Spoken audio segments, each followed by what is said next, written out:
이번 이야기는 괴담, 고액 알바.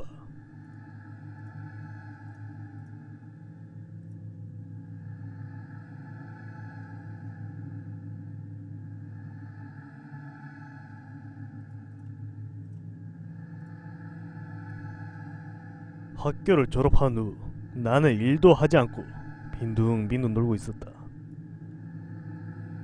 매일 밤 놀러 나갔다가 늦게까지 마음껏 자고 낮에 일어나는 게 일상이었다. 이런 생활을 하다 보면 당연히 얼마 안가 돈이 바닥이 나기 마련이다. 그럴 때면 언제나 K에게 상담을 했어.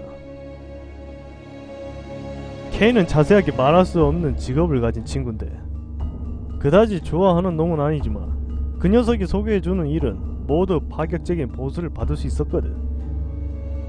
그 중엔 사실 불법적인 일이나 위험한 일들도 있었지만 쉬운 돈벌이에도 눈이 멀어서 이따금 녀석에게 소개를 받을 일을 하곤 했었어. 이번에 K가 소개해준 일은 일당 8만엔이었어. 일주일 단위로 일하는데 자유로울 뿐만 아니라 세끼 식사까지 제공해준다고 했어. 주말에도 일하기 때문에 실수령액이 주 50만엔이 넘는 알바였어. 걔는 말했어.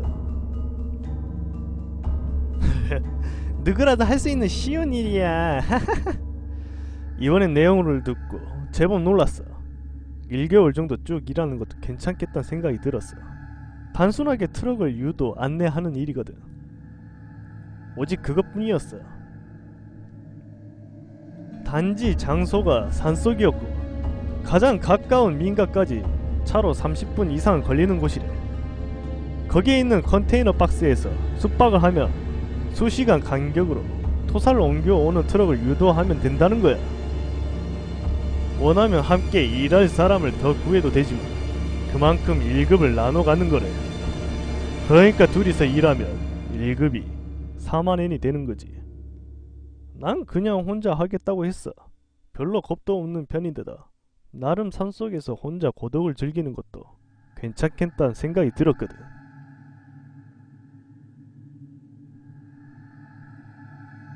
일은 주로 빚더미에 시달리는 사람들이 하는 일인데 관두고 싶으면 대신 할 사람은 얼마든지 있으니까 언제든지 말해. 대체 누가 이렇게 좋은 일을 도중에 그만둘까? 내가 그런 식으로 말하자 K는 과연 그럴까?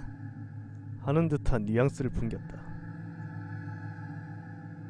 첫째 날, 더러운 벤의 조수석에 앉아 이른 아침부터 산길을 달리고 있었어. 마지막 민가를 보고 나서 40분 정도 지난 것 같았어.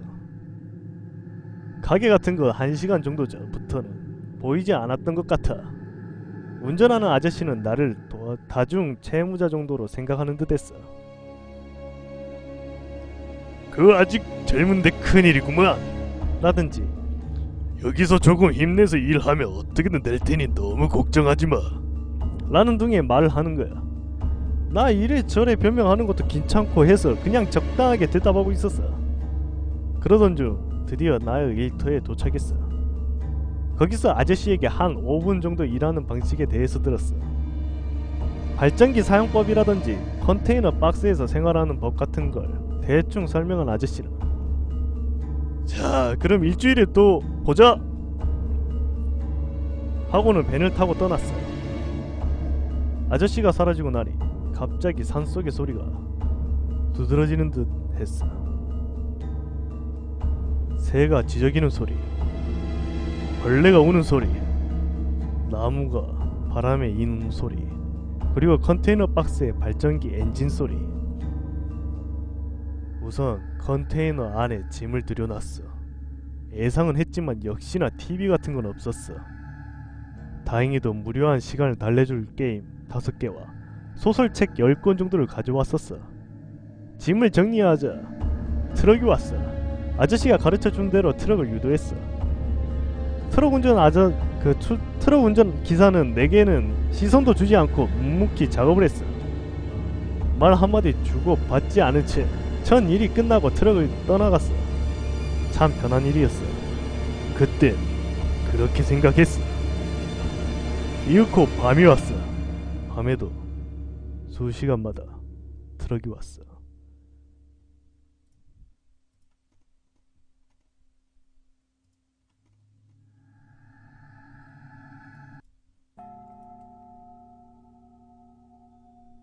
꾸벅꾸벅 졸고 있다가 무선이 울리거나 클락션 소리가 들리길래 벌떡 일어났어. 길게 숙면을 취할 순 없었지만 그렇게 힘든 정도는 아니었어. 굳이 힘든 점이 있다면 벌레가 많다는 정도? 그것도 못 견딜 정도고 아니었고, 컨테이너 한쪽 벽에 창문이 있었는데 거기에 벌레가 엄청나게 꼬였어. 그도 그럴 게 이 근처에 불빛이라곤 여기밖에 없었거든. 아마 이 근방의 벌레들이 죄다 여기로 몰려드는 것 같았어. 손바닥보다 큰 나방이 창에 탁 하고 제법 소리를 내면서 부딪혔는 때는 살짝 움찔하기도 했었지. 아침이 밝아보자 벌레들은 어느새 어디론가 사라졌어. 우선 양치를 하고 나서 맥주를 들이켰지. 물은 간이 샤워를 하거나 세안할 때 써야 하니까 아껴 쓰고, 목이 마르면 차라리 맥주를 마시라며 아저씨가 대량의 맥주를 두고 가셨어. 뭐 일이 일이다 보니 사실 만취하진 않았지만 어느 정도 취해 있어도 그렇게 지장은 없었으니까 아침부터 맥주에 식빵을 먹었어.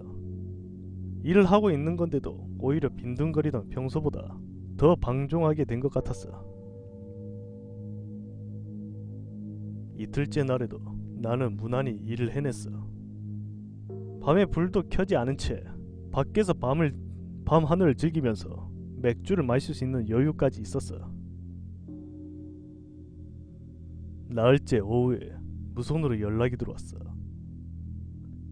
K였는데 곧 여기로 온다는 거였어. 잠시 후에 큰 차 한 대가 흙먼지를 일으키면서 산길을 올라왔어. 조수석에서 K를 내리더니 나를 컨테이너 안으로 데리고 들어갔어. 지금부터 작업을 할 거니까 됐다고 할 때까지 이 안에 있어야 돼. 알았지? 나는 잠자코 조용히 고개를 끄덕였어. 그 작업이란 게 뭔지 물어서는 안 되는 일이란 것쯤은 알고 있었지. 안에서 책을 읽으며 기다리고 있는데 여러 명이 차에서 내리는 소리가 들리더니 이야기 소리와 함께 발걸음 소리가 멀어져 갔어. 무슨 얘기를 하는지 잘 들리진 않았지만 제대로 좀 들어, 어? 야, 무거워 하는 말이 들리는 게 작업이란 게 아마 내가 짐작한 일이 맞을 거란 생각이 들었어. 1시간 정도 후에 K가 돌아왔어. 알려고 해도 안 되고 어디 가서 발소리도 안 되는 거 알지? 여기 있기 싫으면 바로 다른 사람 구해서 데리고 올 테니 말해. 난 잠시 망설였지만 역시 계속 있기는 힘들겠다는 생각이 들었어. K에게 그렇게 말하자 그래 알았어 라고 하더니 내게 다소의 돈을 쥐어줬어. 녀석 나름의 사이인 것 같아서 입 다물고 받았지.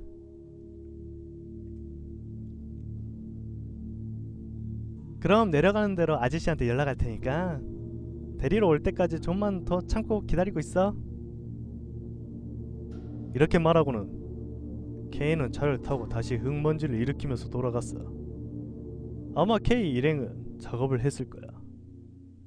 그게 좀 신경이 쓰였지만 가능한 한 생각하지 않기로 했어. 어차피 나는 곧 여길 떠날 테니까. 방금 전에 일은 잊자. 저녁이 되고 부슬부슬 비가 내리기 시작했어.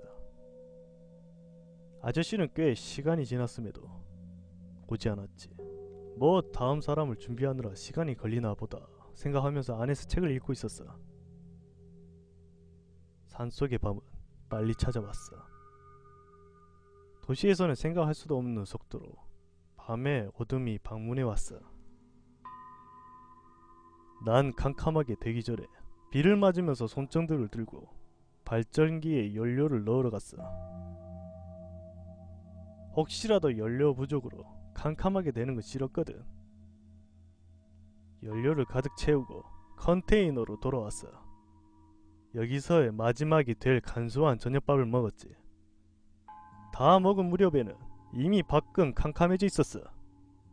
언제 올지도 모를 아저씨를 기다리면서 짐이나 정리하고 있을 때였지.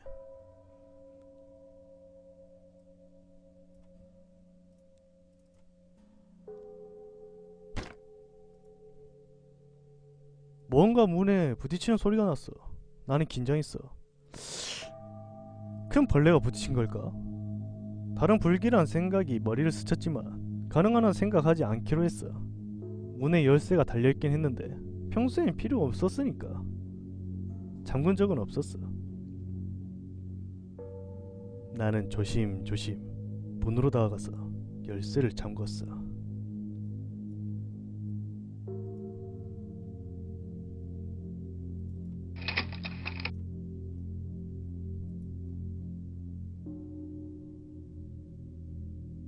자신이 열쇠를 잠그는 소리인데도 왠지 등골이 서늘해졌어.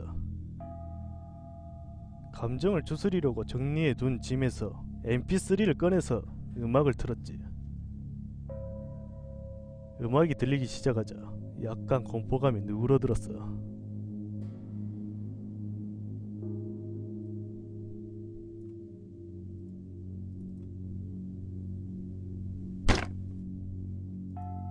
이번엔 문 오른쪽 옆부분에서 소리가 들렸어. 등골이 오싹해지기 시작했어.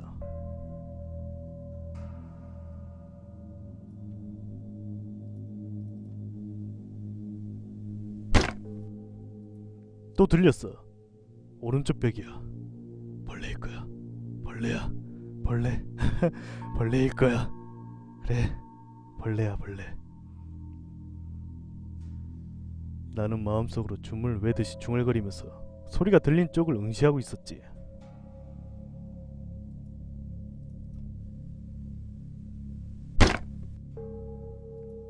조금 전보다 좀 더 오른쪽에서 들렸어. 소리는 벽을 따라서 오른쪽으로 이동하는 것 같았어. 조금 더 가면 창이 있었어. 시선이 온통 창가로 쏠렸지.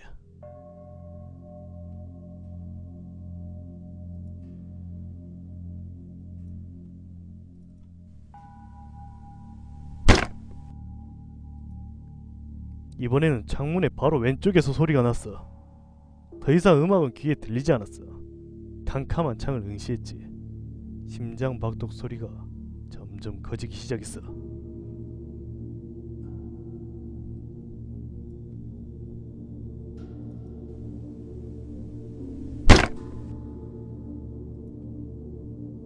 이 소리와 함께 캄캄한 창문에 새하얀 것이 보였어. 새하얀 손. 새하얀 손가락의 끝이 창문을 두들겼어.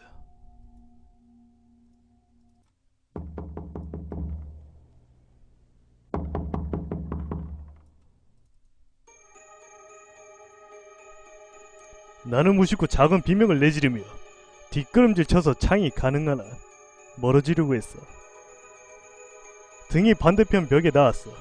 정신이 반쯤 나간 상태라 다리에 전혀 힘이 들어가지 않았고 축 늘어졌어. 그 순간 팟!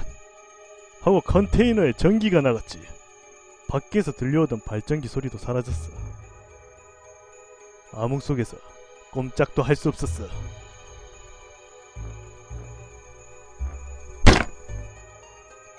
내 등이 닿은 벽에서 소리가 났어. 튕겨지다시피 넙죽 엎드려서 놀라 도망갔지. 뭔가에 부딪히거나 뭔가 밟히기도 했지만 어두워서 알 수가 없었어. 문득 주머니 속에 이물질이 느껴졌어.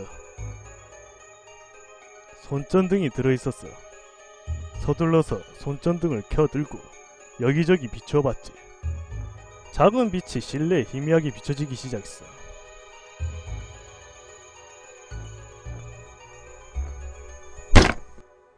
왼쪽 벽에서 소리가 울렸지만 무시하고 문을 향해 달려들었어.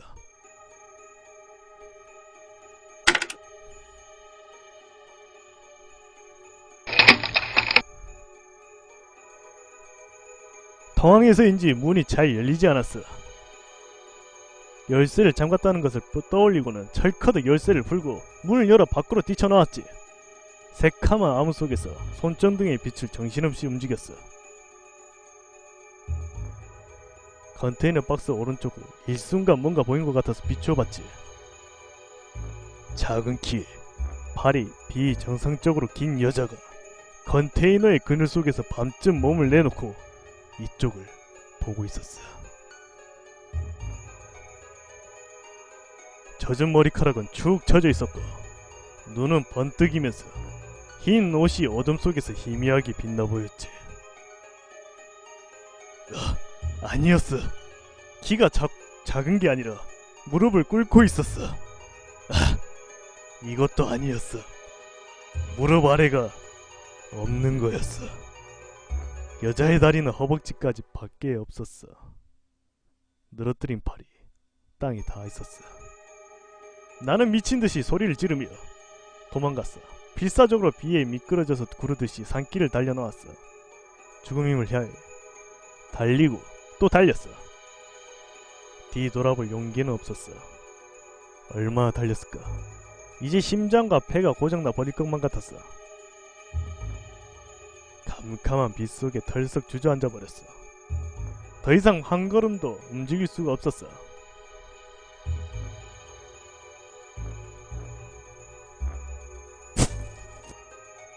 바로 뒤에서 소리가 났어.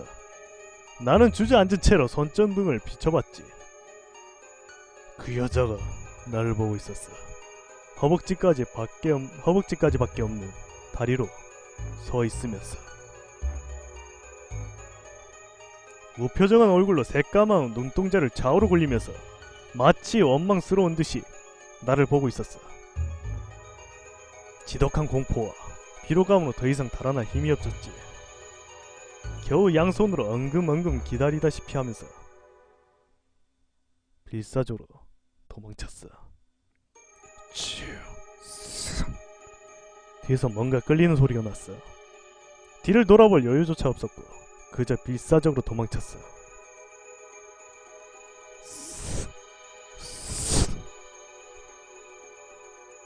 소리가 점점 가까워졌지. 어느새 내 다리로 바로 뒤에서 소리가 났어. 그때 갑작스러운 빛에 눈이 부셨어. 자갈이 미끄러지는 큰 소리가 났어. 곧 문이 열리는 소리가 나더니 고함치는 목소리가 들렸어. 괜찮아! 아저씨였어. 나는 아저씨가 보이자 안도감으로 눈물이 흘러 넘쳤지. 미안. 사정이 있어서 좀 늦었어. 아저씨는 비로 안도감에 엉엉 울면서 반쯤 넋이 나가 있는 내게 말했어. 아무래도 좋았어. 그저 지금이라도 와준 것만으로 충분했어. 아저씨는 무슨 일이 있었는지 전혀 묻지 않았고 그대로 나를 데리고 시내로 가서 비즈니스 호텔에 보내줬지. 헤어지면서 아저씨가 말했어.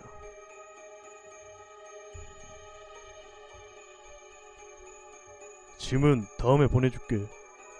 하마터면 큰일 날 뻔했지 뭐야. 아저씨에게도 그게 보인 걸까? 그날 밤은 몸이 덜덜 떨려서 잠을 청할 수가 없었어.